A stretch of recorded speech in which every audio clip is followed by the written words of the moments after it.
30ನೇ ವರ್ಷದ್ದು ಅವ್ರಿಲ್ಲ ಅನ್ನೋ ನೆನಪಲ್ಲೂ ಕೂಡ ಆ ನೋವಲ್ಲೂ ಕೂಡ ನಾವು ನೆನಪು ಮಾಡ್ಕೊಳ್ತಾನೆ ಇದ್ದೀವಿ. ನೀವು ಯಾವಾಗಲೂ ಹೇಳ್ತಾ ಇರ್ತೀರಾ ಅಪ್ಪು ಅಪ್ಕೊಂಡ್ರೆ ಅದೇ ಹತ್ರ ಅಪ್ಕೊಳ್ತಾರೆ ಅಂತೇಳಿ. ಸೊ ನಿನ್ನೆ ಆ ಒಂದು ಅಪ್ಪಿಗೆ ಅದನ್ನ ಸ್ಫೂರ್ತಿಯಿಂದ ನನಗೆ ಏನೆಲ್ಲ ನೆನಪು ಮಾಡುತ್ತದೆ ಸರ್. ಫಸ್ಟ್ ಆಫ್ ಆಲ್ ಇಲ್ಲ ಅಂತ ಅನ್ಕೊಳ್ಳೋದು ತಪ್ಪು. ನಾವು when an incident is finish ಅಲ್ಲ, ನಾವು ಒಳ್ಳೆ ವಿಷಯ ಮಾತಾಡಿಕೊಂಡು ಒಳ್ಳೆತನನ ಅವರಲ್ಲಿರೋ ಒಳ್ಳೆತನ ಉಳಿಸ್ಕೊಂಡು ಹೋಗೋದೇ ಅಪ್ಪನ ಉಳಿಸೋದಕ್ಕೆ ಸಾಧ್ಯ ನಮ್ಮ ಕೈಲಿ. ನಾವು ಅದನ್ನು ಮೈನಸ್ ಮಾತಾಡ್ಕೊಂಡು ಹೋಗೋದ್ರಲ್ಲಿ ಏನು ಕೇಳೋದಿಲ್ಲ. It just keep him alive.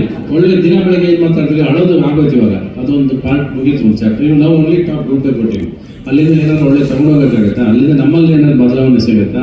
ಅವ್ರು ಒಳ್ಳೆತನ ನಮಗೇನಾದ್ರು ಒಳ್ಳೆತನ ಹೇಳ್ಕೊಡುತ್ತಾ? ಅದನ್ನು ನಾವು ಕ್ಯಾರಿ ಫಾರ್ವರ್ಡ್ ಮಾಡಿಕೊಂಡು ಅಪ್ಪನ ಜೀವಂತವಾಗಿ ಅಂಗುಳಿಸ್ಕೊಂಡು ಹೋಗ್ಬೇಕು ಹೊರತು ಬೇರೆ ಸಾಧ್ಯತೆಗಳು ಇಲ್ಲ ಅನ್ನೋದು it's all out of our hands. So ನಾವು carry the smile of Appu, carry the hug of Appu ಅಷ್ಟೇ ಹೇಳಬೇಕು. Ravi sir, register itself a brand. ಈಗ ಅದಕ್ಕೆ ಪೂರಕವಾಗಿ ಈಗ ಟ್ರೆಂಡ್ ಏನಪ್ಪ ಅಂತಂದ್ರೆ MP ಎಲೆಕ್ಷನ್ಸ್ ಬರ್ತಾ ಇದೆ. ಸೊ ಎಲ್ಲ ಸ್ಟಾರ್ ಕ್ಯಾಂಪೇನರ್ಸ್ಗೂ ಗಾಢ ಆಗ್ತಾರೆ ಪೊಲಿಟಿಷಿಯನ್ಸ್.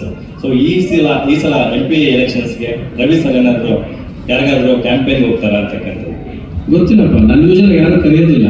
ನನ್ನ ಜಾತಿ ಅಡ್ಡ ಬರುತ್ತೆ ನನಗೆ ಅನ್ಸುತ್ತೆ. ಗೊತ್ತಿಲ್ಲ ನನಗೆ. ಕರೆದ್ರೆ ನಾನು ಯಾರು ಸ್ನೇಹಿತರಿಗೆ ಇಲ್ಲ ಅಂತ ಹೇಳೋದಿಲ್ಲ. ಅಥವಾ ಏನಾದ್ರು ಬಂದರೆ ಹೋಗ್ತೀನಿ, ನನಗೇನಿಲ್ಲ. ಅದೆಲ್ಲ ಏನು I don't have any restriction. But ನಾನು ಯಾವುದು ಪಾರ್ಟಿನ ಇಂಥ ಪಾರ್ಟಿಗೆ ಅಂತ ರಿಜಿಸ್ಟ್ ಅಂತೂ ನಾನು ಆಗೋದಿಲ್ಲ. I am every common man, common party ನಂತಂತೆಲ್ಲ. ವ್ಯಕ್ತಿಗತವಾಗಿ ಸ್ನೇಹಿತರು ಅಷ್ಟೇ ಅಷ್ಟೇ. ಆ ಥರ ಹೋಗೋ ಐಡಿಯಾ ಇರಲ್ಲ, ತುಂಬ ಕಡಿಮೆ. Necessity it depends on other things also. Sir, thank you.